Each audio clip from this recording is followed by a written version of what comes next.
Assalomu alaykum yaxshilar, yaxshimisizlar? Xo'p, demak bugun kanalimizga joylangan misolni tahlilini ko'ramiz. Xo'p, demak line C va D. Demak C va D chiziqlar perpendikulyar, ya'ni perpendikulyar, ya'ni 90 gradusda kesishadi. Demak, ikkita to'g'risi bor ekan, bular nima? Perpendikulyar ekan. Xo'p, if agar tenglama of degani ning. Nimaning? Line C ning. C chiziqning tenglamasi shu bo'lsa va lines chiziqlar intersect degani kesishmoq.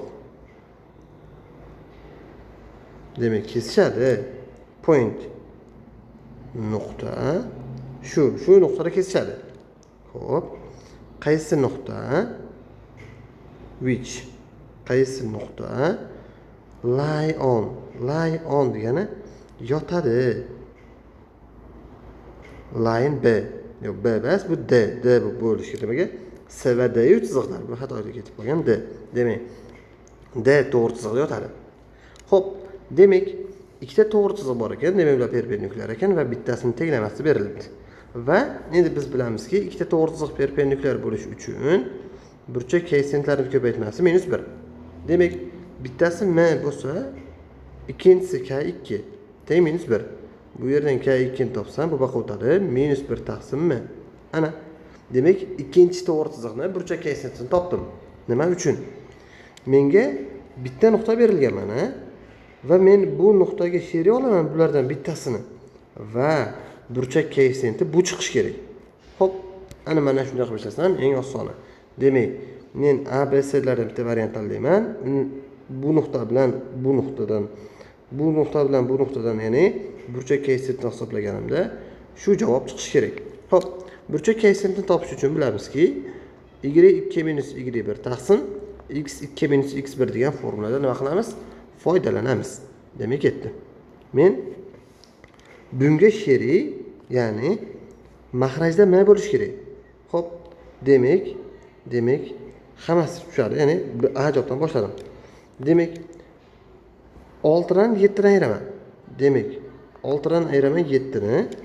Xo'p, endi bundan buni ayiraman. 7 dan ayiraman 7 plus m ni. Xo'p, hisoblasam 6 dan 7 ketsa -1 taqsim bu 7 talar qisqar ketadi, minus ta'sir qilib minus m. Nima chiqadi? 1 taqsim m chiqadi. Bu bilan bir xilmi? Yo'q, afsuski bir xil emas. Demak, A javob chiqib ketdi. Xo'p. Endi bu bizga kerak emas. O'chirib yuboramiz, sabab qanoatlantirmadi. Endi B nuqtani sherik qilaman. Demak, ketdi. 7 dan 2 ni ayirsam, umuman mos tushmaydi. Ya'ni 6 dan 8 ayiraman, 7 dan 2 ni ayiraman. Bo'lmaydi, aniq. Xo'p, C nuqta. 6 dan ayiraman 4 ni va 7 dan ayiraman nimani? 7 plus 2 ni.